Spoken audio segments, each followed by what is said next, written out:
don't have to worry too much about it. Talk about my experience when I first settled at the University of Warwick.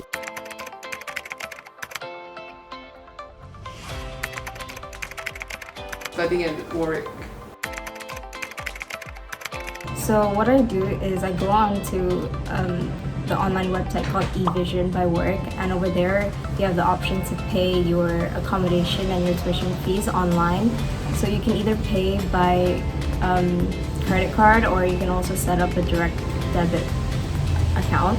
What I did was transfer the money over from Thailand to the UK by using the Swift code directly to the uni bank account. So I'm actually a sponsored student. So regarding the fees, I just need to submit my sponsor details to the university, and they will contact my sponsor directly. The most important thing in my opinion actually is the proximity to important amenities like Cannon Park. At Cannon Park you have Tesco, where you'll probably be doing most of your groceries. So if you cook quite regularly, I think staying close to Cannon Park is really important. Yeah, other than that, I would say like the two other important factors to consider. First would be proximity to your classes. So for me, I'm an econ student, right? So majority of my classes in first year were at the Oculus and at Ramphal. So it would be good to stay near those two buildings if you're an econ student.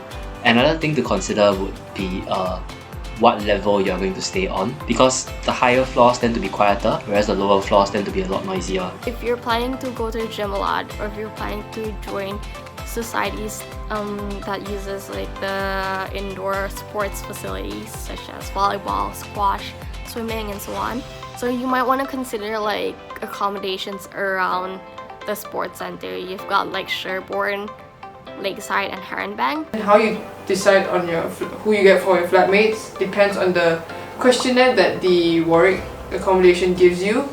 So you can fill in like your personalities, your hobbies, blah blah blah, and that will like sort of decide who your flatmates are. All accommodations have good social life, and you can find social life in society rather than accommodation. There's a lot of clubs in Coventry and Leamington Spa. And there's also an event every Wednesday in our own student union in Copper Rooms. But I'm not sure about next year because of COVID regulations about social distancing. But we have a lot of social events, and if you want a party, there's definitely a party going on every single night. A party going on every single night.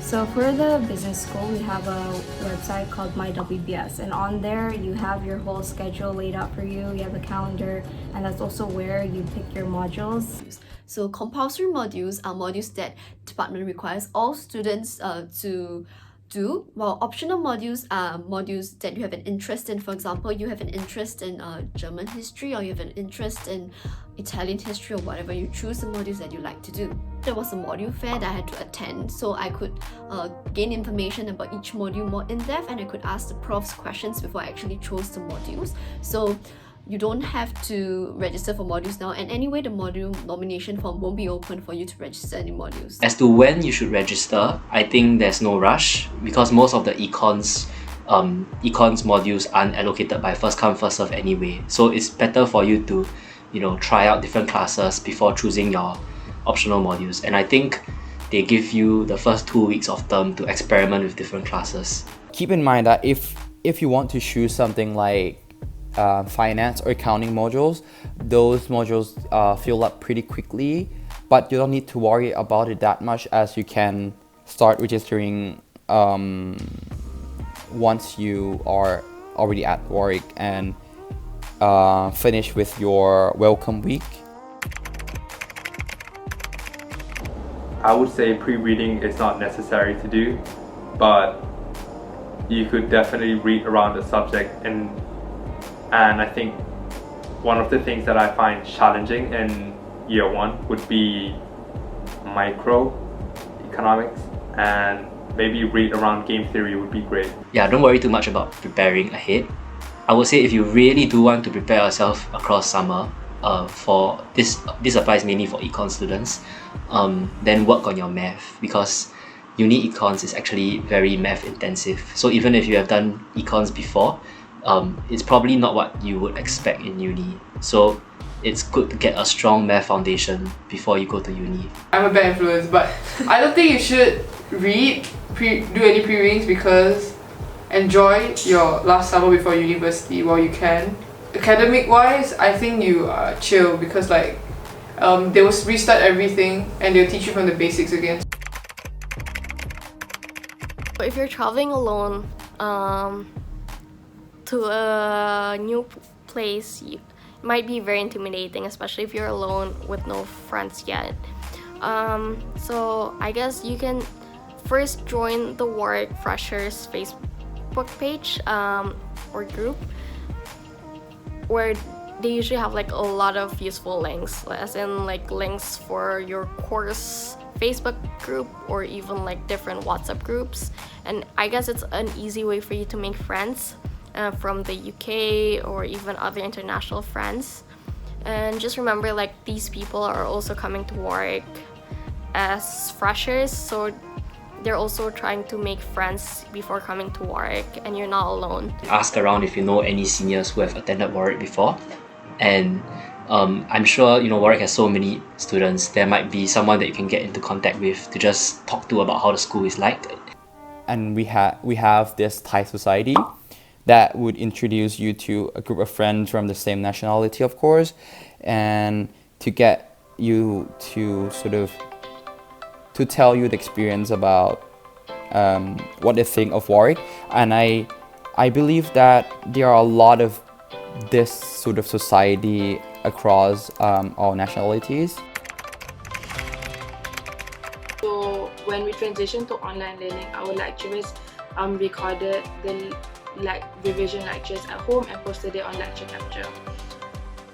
There wasn't that much difference, and especially because they hosted stuff like virtual office hours and they were just an email away, so it was really convenient, and I didn't really feel like the learning experience was negatively impacted. But so far from my experience, it's been super flexible, as in like it wasn't really constrained to the typical 1 hour seminar session. Like, it went longer than that, so in my case it was really helpful for my exam revision. Would be to manage your time wisely. Just make sure you keep on with your work, because I believe that the first year workload is actually not that much, but you have to keep on it so you don't have work piling up. For most courses, first year grades don't count to your degree classification, but my advice is that you shouldn't make this a reason to slack off, because first year grades do count when you're applying for internships in your second year, and they also do count if you want to do placement years abroad, because your grades are the things that will differentiate you from other candidates. For me, after every lecture or seminar, I like to go to the library to clean up my notes and just kind of consolidate everything. My advice would be to not worry too much. It is really anxiety inducing, like the whole thought of lying away from your family and having to live independently and like everything, but honestly you'll find yourself settling in much faster than you would expect to. If you do feel homesick at any point in time at university, what you can do is you can stay with your national society, because they are like people from where you're from. I understand that it's not easy for everyone to just step out of your comfort zone right away, and I think a good middle ground honestly would be to meet people from around your own region. So if let's say you come from Southeast Asia, it's actually really easy for you to meet other Southeast Asians, in the sense that they are, Southeast Asia is such a diverse region, and you can honestly make a lot of friends, experience lots of different cultures just by going beyond just your own small nationality and mixing with other Southeast Asians. A really good way to do this is through Warwick ASEAN Conference. It's a place where you can make lots of Southeast Asian friends while at the same time picking up different skills, really challenging yourself to step out of your comfort zone and to grow not just professionally but also relationally with other people. Thank you for listening. Bye bye.